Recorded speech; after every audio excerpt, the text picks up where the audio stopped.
All right, welcome back to the Central Valley Buzz, everybody. I'm your host, Chuck Leonard. William, let's bring in our next guest, Michael Bogart. Hello, sir. How are you? Nice to see you. Michael Bogart, Chuck. 21st Century Faith and mindcuisine.com. If you haven't been to his mindcuisine.com site, you might want to go because some of your CDs, or DVDs, I should say, on there are really selling. They really are.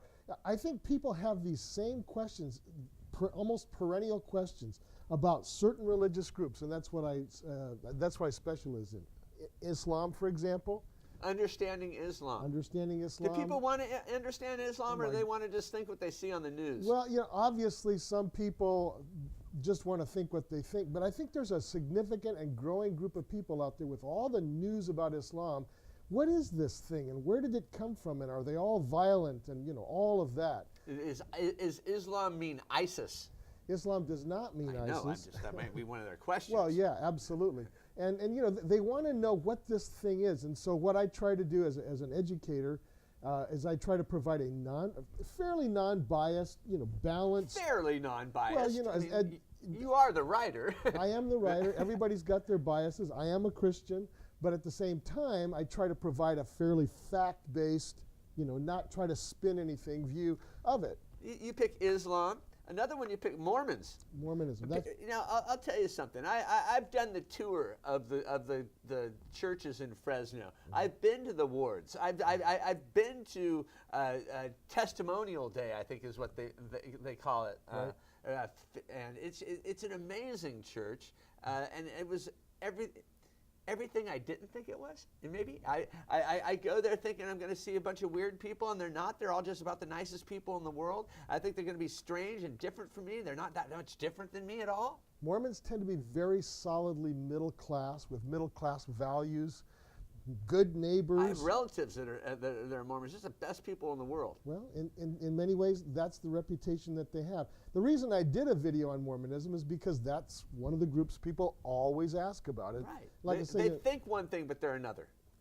What's that? They think one thing about them, and they're really not that. Well, and I think the purpose of what I'm trying to do with these videos is to say, look, here's what it really is, and you can form your opinions based on that if you want to, but I try to provide a good solid fact base, not only of what people believe and practice, but also where they came from, their history, how they've changed, and that sort of thing.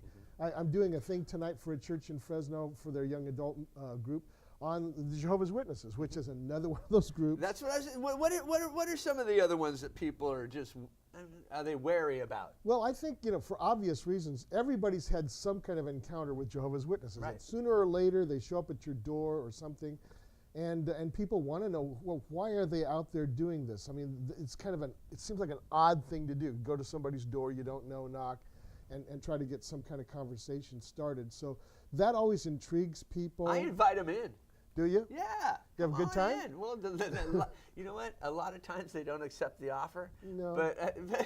But I have had them come in, and we've sat down and prayed together. Well, and I think that the whole thing about especially with Jehovah's Witnesses, they've got this thing about blood transfusions, and they don't participate in school parties, and they don't salute the flag and that sort of thing. So Christmas. That always, yes. And that always kind of gets people wondering, well, what is it about their religion that would cause them to do such a thing? And then the other one I do, of course, is the New Age movement, which is really more of a conglomeration of, Eastern religious practices, sort of the New Age kind of drug culture, Age of Aquarius stuff that's been all put together into this category of different religious groups like Scientology and, some of these other, groups that have been around for much longer than that. So I do a video on that. And then, the last thing I did was the 45-minute Bible, which is just an overview of the Bible, kind of as a comparison for these other things that I do. 45-minute Bible, you got to be missing out on some things, right? Well, it's a once-over real quick without any detail. But the value of the 45-minute Bible video, and by the way, the book is coming out. I'm getting the proof probably this week to double-check all the format. Is it 45-minute Bible if you're a fast reader? Well, it's 45-minute Bible handbook. That's okay. Right. but it provides a lot more detail, obviously. But the value that I think people have when I do speak on the subject, or when they watch my video, or when the book's going to come out, is that they get the big picture of what's been going on from Genesis to Revelation, and the Bible's message. There are some central messages, central truths that the Bible is communicating. Give me and one. That's valuable. Give me one right now. That God wants people to come back to Him. That God wants. The story of the prodigal son. You've got to. Yes. Most people who are involved in church know that. To me, that is one of the central teachings of Jesus, is that no matter how bad you have been, if you want to come back to God, He'll take you back. And that's incredibly good news for many people. Christianity. Try that with a job. Exactly right. Yeah, well, Mike Reynolds was just here, and he talks about, criminal things. And our justice system basically is based upon you can't strike out. You can't have more than 3 strikes or you're done. Well, in some ways, Christianity, I believe, is the message of hope, because it's of all the world religions, it is the religion that is the most hopeful, in the sense that if you want to change, God will take you back and get to work on your life. And to me, that's one of the very central messages of the Bible that I don't mind talking about all day long. You know what? Look at us. We sit here for the whole time. We're sitting here talking. We talk about nothing that we plan to talk about, but we're very interesting conversation, Michael. Chuck, that's what I love about you. Mindcuisine.com if you want to look for one of Michael's DVDs. Believe me, I've seen them. They're very, very informative in a way that even I can understand. I guess that's a testimonial, Chuck. Mike's here with me every Wednesday. We're going to take a quick commercial break. We'll be right back. Stick around.